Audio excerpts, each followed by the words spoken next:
Okay, noun की class का आज का फर्स्ट क्वेश्चन है, the factory complex houses a shop floor and 10 cubicles for the staff in an area of about 1000 square metre.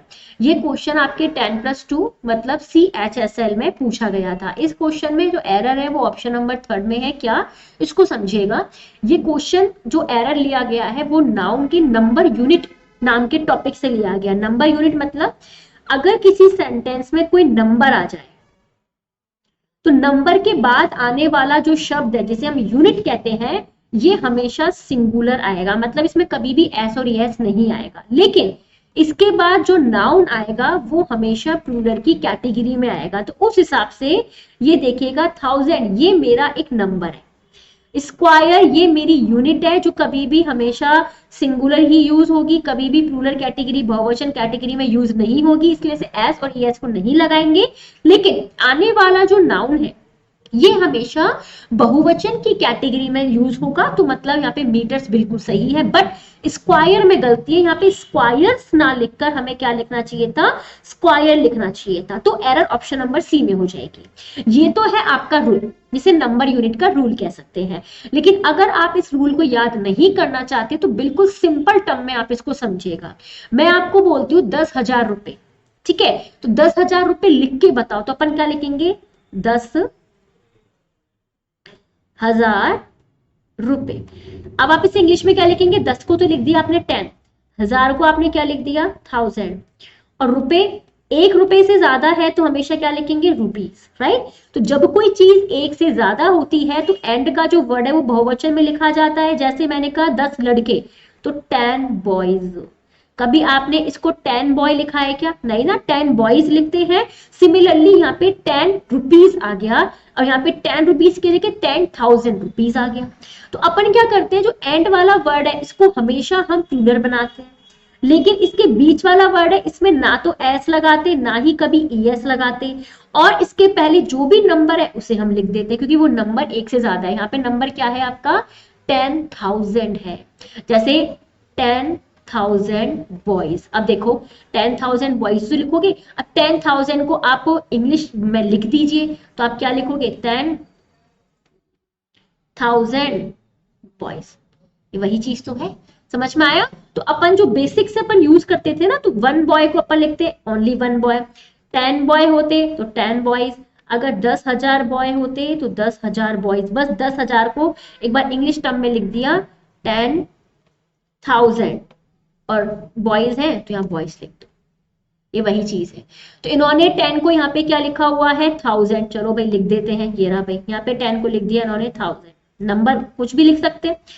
1000 को इन्होंने यहाँ पे क्या लिखा हुआ है स्क्वायर, चलो आप भी लिख दीजिए, और बॉयज को इन्होंने यहाँ पे क्या लिखा हुआ है मीटर्स, चलो लिख दिया।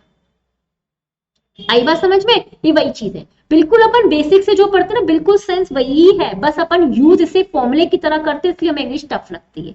नेक्स्ट, ऐसे ही कई सारे मैंने कॉन्सेप्ट्स क्लियर किए हुए ग्रामर के सेशन में, वहां पे आप देख लेना, मिल जाए तो ठीक है, नहीं सर्च कर लेना, मिल जाएगा इजीली, नहीं मिले तो आप मुझे व्हाट्सएप कर देना या मुझे ऐप पे आप चैट ऑप्शन में जाके बोल देना, मैं वहां पे आपकी टीम या कोई भी मेंबर मदद कर देगा। नेक्स्ट देखिएगा अगला question, Neelam uses a good quality of shampoo so her hairs are black. Neelam नाम की एक बंदी है जो बहुत ही बेहतरीन क्वालिटी का शैम्पू यूज करती है, जिसकी वजह से उसके बाल एकदम ब्लैक है, बिल्कुल काले काले, एकदम काले गनेरे, एकदम बढ़िया वाले। अब देखिएगा यहाँ पे एक वर्ड यूज हुआ है दैट इज हेयर्स। जब हम हेयर का मतलब क्या होता है बाल, जब हम हेयर्स को पूरा का पूरा कैलकुलेट करते हैं, मतलब पूरे बालों को, तो ऐसा तो होगा नहीं ना कि उसका एक बाल काला होगा बाकी के सारे सफेद होंगे। उसने बोला उसके बाल कैसे हैं, एकदम ब्लैक है। जब हम हेयर को पूरा एज अ होल यूज करते हैं तब कभी भी हेयर में एस और ईएस नहीं आता है, और कब एस और ईएस आता है ये आप मुझे बताएंगे, ठीक है, क्योंकि मैं आपको एक ग्रामर के कॉन्सेप्ट सारे करवा चुकी हूँ, इसलिए इनको रटने की जरूरत नहीं। कई बार ये पर ऐसा सोचते हैं कि हेयर में कभी भी एस आता ही नहीं है, नहीं, ये गलत है। हेयर में एस आता है, लेकिन कब कौन सी सिचुएशन में आता है वो आप मुझे बताएंगे। लेकिन यहाँ पे ये बोल रहा है नीलम बहुत ही बेहतरीन क्वालिटी का शैम्पू यूज करती है, जिसकी वजह से उसके जो बाल है एकदम ब्लैक है, तो सभी बालों की बात हो रही है। जब भी सभी बालों की बात होगी कभी भी उसमें एस का हम यूज नहीं करेंगे, इसलिए एरर ऑप्शन नंबर सी में हो जाएगी। Next question, I added 3 spoons full of sugar to my cup of coffee. भाई मैं कॉफी पी रही हूँ एक कप पूरा भर के, हमारे यहाँ कप इतना छोटा होता नहीं, इतना बड़ा होता है, एक ग्लास टाइप, राइट, इतना बड़ा कप है, एकदम कॉफी पी रही, तो उसमें हमने शुगर कितनी डाली है, 3 चम्मच भर भर के हमने क्या डाली उसमें शुगर। अब देखिएगा यहाँ पे एरर क्या है, जो ऐसे अपन वर्ड होते हैं ना, जैसे जग भर, जैसे चम्मच भर, तो स्पून फुल। अगर मैंने बोला कटोरा भर, तो बॉल फुल, समझ में आया। और मुट्ठी भर, हैंड फुल। तो ये होते हैं इनके सिंगुलर फॉर्म। लेकिन मान लो चम्मच एक से ज्यादा है, जैसे इसमें 3 है, तो इनका जब हम बहुवचन बनाते हैं तो बहुवचन क्या होता है, एक में स्पून की स्पेलिंग गलत होगी, थोड़ा सा यहाँ देखिएगा, स्पून, आपने भी नहीं बताया भाई हमको, स्पून आएगा, ठीक है। लेकिन जब हम इनको बहुवचन बनाते हैं, तो जब भी हम इनको बहुवचन बनाएंगे तो पूरी स्पेलिंग लिख दो और एंड में एस लगा दीजिए, तो इसका आंसर हो जाएगा स्पून फुल्स।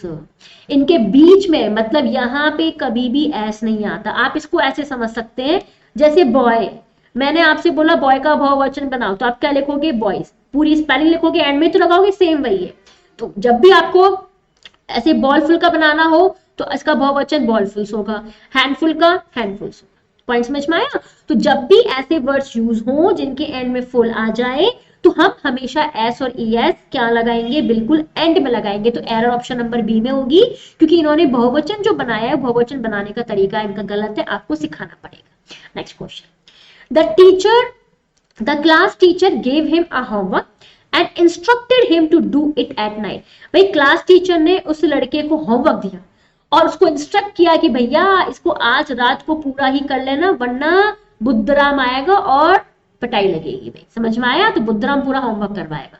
तो अब यहाँ देखिएगा, सबसे पहले यहाँ पे ऑप्शन नंबर बी में एरर है। बी में एरर ये है कि जो होमवर्क है, होमवर्क मतलब गृह कार्य, होमवर्क जो वर्ड होता है ये आपका अनकाउंटेबल की कैटेगरी में आता है। और जब कोई चीज जिसे हम गिन नहीं सकते अनकाउंटेबल है, तो उनके पहले आर्टिकल ए और एन दोनों का ही हम यूज नहीं करते। तो यहाँ पे होमवर्क के पहले जो आर्टिकल ए आया है इसको हमें रिमूव करना पड़ेगा, तो ऑप्शन नंबर बी में एरर लिखना पड़ेगा, राइट। अब यहाँ नेक्स्ट देखिएगा, मैं हाथ के हाथ कुछ चीजें और बता देती हूँ। क्लास टीचर के साथ आया है गेव, उन्होंने दिया उस लड़के को होमवर्क एंड इंस्ट्रक्टर इंस्ट्रक्ट किया उस व्यक्ति को to do it at night. अब यहाँ देखिएगा पूरा सेंटेंस पास्ट में चल रहा है। भाई उन्होंने काम भी, होमवर्क भी इन्होंने दिया पास्ट में, और इंस्ट्रक्ट भी इन्होंने कब किया, पास्ट में। और वर्ब की सेकंड फॉर्म सिंगुलर ट्रूलर दोनों सब्जेक्ट के साथ आती है, तो इसमें इस तरीके की एरर नहीं आएगी। Next question, recently I visited Kerala, मैंने बस हाल फिलहाल में भी केरला विजिट ही किया था, एंड फाउंड, और मैंने वहां पे क्या पाया, the sceneries to be breathtaking, बहुत ही सुंदर बेहतरीन सीनरीज को। ब्रेथ टेकिंग का मतलब extremely beautiful, something that is very extremely beautiful, कोई चीज बहुत ही अत्यंत सुंदर हो जिसे आप शब्दों में बयान ना कर पाए, ऐसी सुंदरता, इतनी सुंदर खूबसूरत सीनरीज उन्होंने देखी थी। तो यहाँ देखिएगा एरर ऑप्शन नंबर बी में है, वो ये यहाँ पे एक वर्ड यूज हुआ है that is scenery, just a minute, या जो वर्ड यूज हुआ है दैट इज सीनरीज। बेटा सीनरीज में कभी भी एस और ई एस नहीं आता, क्योंकि सीनरी अनकाउंटेबल नाउन की कैटेगरी में आती है, और अनकाउंटेबल नाउन के साथ ना तो आर्टिकल आता है और ना ही एस और ई एस आता है। समझ में आया। तो यहाँ पे सीनरीज को आपको सीनरी लिखना पड़ेगा, अब जाके सेंटेंस आपका बिल्कुल सही होगा। तो आप यहाँ पे सीनरी लिखेंगे तब सही होगा। ऐसे कई वर्ड्स और हैं, जैसे सीनरी है, फर्नीचर है, लगेज है, तो इनके साथ कभी भी एस और एस नहीं आता। अगर एग्जाम में ये क्वेश्चन आए तो डायरेक्टली सीधे आंसर लगाने वाले होते हैं, इसमें कोई दिमाग नहीं लगाना। सीनरीज आते एरर लगा दो ऑप्शन नंबर बी। होमवर्क के पहले आर्टिकल नहीं आएगा, सीधे ऑप्शन नंबर बी। स्पूनफुल ऐसा कुछ होता ही नहीं है बहुवचन, option number B. Hairs use नहीं होगा, हेयर होगा ऑप्शन नंबर सी। और यहाँ पे नंबर सिस्टम मतलब नंबर यूनिट का आपका एक क्वेश्चन था। नेक्स्ट क्वेश्चन मूव करते हैं।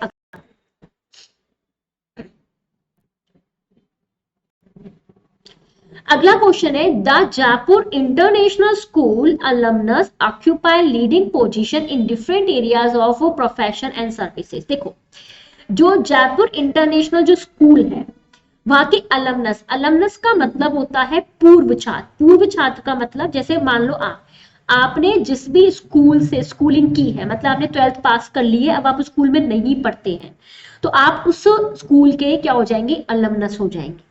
या फिर आपने कॉलेज पास आउट कर लिए लेकिन अब आप उस कॉलेज में नहीं पढ़ते, पहले पढ़ते थे, तो अब आप उस कॉलेज के भी अलमनस हो जाएंगे। तो अलमनस का मतलब जिस संस्थान में हम लोग शिक्षा ग्रहण करते हैं, उससे शिक्षा ग्रहण करते थे, मतलब पहले की थी, उसे हम उन छात्रों को अलमनस बोलते हैं। अब ये बोल रहा है जयपुर इंटरनेशनल स्कूल के जितने भी पूर्व छात्र उन्होंने ऑक्यूपाई किया हुआ है लीडिंग पोजीशन अलग अलग डिफरेंट डिफरेंट एरियाज में। कौन से एरियाज में, प्रोफेशन के एरियाज में और सर्विस के एरियाज में। जयपुर इंटरनेशनल स्कूल के जितने भी पूर्व छात्र उन्होंने वहां पे एक लीडिंग पोजीशन को क्या किया हुआ है, ऑक्यूपाई किया हुआ है। अब समझना, यहाँ पे जो वर्ड यूज हुआ है अलमनस, ये एक वर्ड सिंगुलर है। अब जयपुर इंटरनेशनल स्कूल में कोई एक व्यक्ति के बारे में तो बात नहीं हो रही, हम ये बोल रहे हैं कि उस स्कूल के, उस कॉलेज के, उस यूनिवर्सिटी के जो भी छात्र रह चुके हैं, पूर्व छात्र, उन सभी ने बहुत ही अच्छी लीडिंग पोजीशन को डिफरेंट डिफरेंट एरिया में ऑक्यूपाई किया है। उन सभी छात्रों की बात हो रही है, मतलब बहुत सारे छात्रों की बात हो रही है। तो यहाँ सिंगुलर नहीं, जो वर्ड आएगा वो प्लूरल आएगा। तो अलमनस का जो आपका वर्ड प्लूरल होता है वो होता है अलमनी। आपको ये ऐसे शब्द हैं जिनके एंड में एस आता है, जो देखने में ऐसा लगता है कि बहुवचन है, बट ये बहुवचन नहीं होते, ये सिंगुलर है।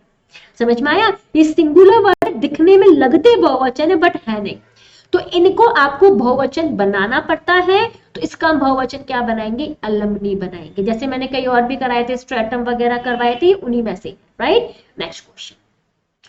My lawyer gave me two important information I really needed to make that decision. मेरे लॉयर ने मुझे बहुत ही इंपॉर्टेंट, महत्वपूर्ण इंफॉर्मेशन दी थी और उन इंफॉर्मेशन की मुझे बहुत ज्यादा जरूरत थी उस डिसीजन को लेने के लिए। अब समझो, यहाँ पे एक वर्ड यूज हुआ है, that is information.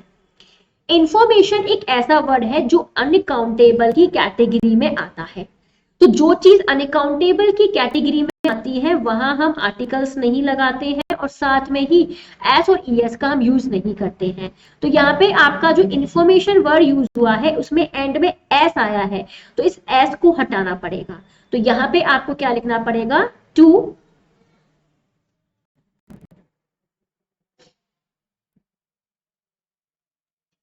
important pieces of information। तो इंफॉर्मेशंस नहीं होगा, जहां पे भी आपको इंफॉर्मेशंस दिखे, फर्नीचर दिखे, लगेजेस दिखे, सीनरीज दिखे, ये सब आपके अनकाउंटेबल होती है, इनमें कभी भी एस और यस नहीं आता है। कई बारी हमें ये बताया जाता है कि अगर कोई चीज अनकाउंटेबल है तो अनकाउंटेबल को काउंटेबल बनाए कैसे। अब आप एक छोटी सी प्रैक्टिकल चीज सोच के देखो, जब कोई चीज अनकाउंटेबल है, जिसे हम काउंट कर ही नहीं पा रहे हैं, तो जिन्हें हम काउंट कर ही नहीं पा रहे, तो अनकाउंटेबल को काउंटेबल हम कैसे बना सकते हैं। पॉइंट समझ में आया? तो ये चीजें कभी भी अनकाउंटेबल से काउंटेबल नहीं बनती है। ये क्या होता है, कैसे होता है, ये ग्रामर की सेशन में मैं क्लियर करूंगी, लेकिन अभी के लिए प्रैक्टिस सेशन में देखिएगा, इंफॉर्मेशंस में एस नहीं आएगा, इसलिए हम इंफॉर्मेशन लिखेंगे। कई बच्चों को अगर डाउट हो कि मैम 2 आया है यहाँ पे, तो हमने कैलकुलेट किया है, तो एक बार आप मुझे बता देना अगर किसी को दिक्कत हो, ताकि मैं आपको वो क्लास भी प्रोवाइड करवा सकूं जहाँ पे ये पूरी तरीके से क्लियर हो जाए आपका डाउट। ठीक है, next question. He came to his wits and when he found that his young brother had slapped his wife। अब यहाँ देखिएगा भाई, एक यंग ब्रदर है, छोटा भाई है, उसने वाइफ को स्लैप कर दिया है, मतलब चाटा मार दिया है, बहुत गलत बात है भाई, भगवान जी माफ नहीं करेंगे। यहाँ देखिएगा, सबसे पहले his bits and, ये बेटा एक एक्चुअल में इडियम है, मतलब मुहावरा। जैसे मैंने कहा ऊंट के मुंह में जीरा, अब आप ये नहीं बोल सकते मैम ऊंट के मुंह में जीरा क्यों, लोमड़ी के मुंह में, बिल्ली के मुंह में, डॉगी के मुंह में क्यों नहीं, और जीरा ही क्यों, आइस टी ले लो, कोल्ड ड्रिंक ले लो, तो हम बाकी चीजें क्यों नहीं रखते। तो ये जिस हिसाब से मुहावरे बन गए हैं उसी हिसाब से यूज किए जाते हैं। तो सेम उसी में से एक मुहावरा है, इडियम की क्लासेस में देख लेना, यहाँ पे मिल जाएगा। तो इस मुहावरे को लिखने का एक तरीका होता है, या तो आप इसे बिट्स एंड करो या फिर आप इसे बिट्स एंड करो, ये दोनों सही है मतलब। लेकिन इसमें इन्होंने जो लिखा है ना, बिट्स लिखा है, यहाँ पे इन्होंने एपोस्ट्रोफी का यूज नहीं किया है, इसी रीजन की वजह से गलत होगा, तो यहाँ पे एपोस्ट्रोफी लगाना पड़ेगा। जैसे ऊंट को हम डॉगी नहीं बोल सकते, डॉगी के मुंह में जीरा नहीं बोल सकते, गलत है। जैसे मैंने लिख दिया लोमड़ी के मुंह में जीरा, आपको नहीं मैम एरर है, लोमड़ी नहीं ऊंट आएगा। क्यों आएगा? कोई रीजन नहीं मैम, ये मुहावरा ऐसे यूज होता है। सेम उसी तरीके से बिट्स के एंड में एपोस्ट्रोफी आएगा, या फिर इस तरीके से लिखे आप या इस तरीके से लिखे, दोनों सही है, बट इस तरीके से नहीं लिख सकते, इसलिए ऑप्शन नंबर ए में एरर है। Next question, Being sure of his success, he told his friend that he would never forget even his enemy's name. भाई अपने शत्रुओं के नाम वो नहीं भूल पाएगा, कोई नहीं भूल पाता है रे। अब इसने एरर जो है वो ऑप्शन नंबर सी में है। क्या उसने बोला? he told his friend, उसने अपने फ्रेंड को बताया कि he would never forget, वो कभी भी नहीं भूल पाएगा अपने जो दुश्मन थे उनके नामों को। तो जैसे मैंने बोला राम का घर, राम का घर, तो आप क्या बोलते हो? राम का के लिए एपोस्ट्रोफी एस और घर के लिए हम क्या लगाते हैं? आउस। उसी तरीके से दुश्मनों के नाम, तो दुश्मनों, एक दुश्मन तो है नहीं, दुश्मनों के नाम। एक होता तो एनिमी लिखती, लेकिन एक से ज्यादा दुश्मनों, बहुत सारे दुश्मन होंगे भाई साहब, तो एनिमीज। काके की के लिए एपोस्ट्रोफी और नाम के लिए नेम्स, क्योंकि नाम भी बहुत सारे हैं तो नेम्स लिख दिया, तो इसमें एपोस्ट्रोफी आएगा एनिमीज नेम। अब जाके सेंटेंस बिल्कुल सही होगा, तो एरर ऑप्शन नंबर सी में हो जाएगी। Next, the temple is with in 100 yard from my house. भाई टेम्पल 100 यार्ड है मेरे घर से, ये ऐसा बोल रहा है। अब देखना ये क्वेश्चन भी नंबर सिस्टम मतलब नंबर यूनिट का नाउन से लिया गया है। क्या समझो, अगर किसी सेंटेंस में आर्टिकल ए और एन आ जाए और उसके बाद जो भी आपकी यूनिट आएगी वो हमेशा क्या आएगी? सिंगुलर आएगी, लेकिन आने वाला जो नाउन होगा वो भी सिंगुलर आएगा। इससे पहले वाले सेंटेंस में नाउन प्लूरल था, बट इसमें नहीं है। जैसे ही आर्टिकल आता है ए और एन, तो उसमें जो बीच वाला शब्द है वो तो उसमें भी सिंगुलर था, इसमें भी सिंगुलर रहेगा, लेकिन नाउन भी सिंगुलर हो जाएगा। तो यहाँ पे जो नाउन है यार्ड्स, यार्ड्स की जगह में क्या लिखना पड़ेगा? यार्ड लिखना पड़ेगा। अब जाके सेंटेंस बिल्कुल करेक्ट होगा। लेकिन अगर आप आर्टिकल हटा देते तो ये आपका बहुवचन बन जाता, क्योंकि पहले वाला सिस्टम चला जाता, जैसे 10 लड़के बताए थे ना मैंने, 10 बॉयज, उस हिसाब से। लेकिन जैसे ही इसमें ए आ गया तो इसका मतलब यहाँ पे यार्ड आएगा। आप इसको ऐसे समझ सकते हैं। क्लियर है? नेक्स्ट क्वेश्चन पे मूव करें। चलिए अब मूव करते हैं नेक्स्ट क्वेश्चन।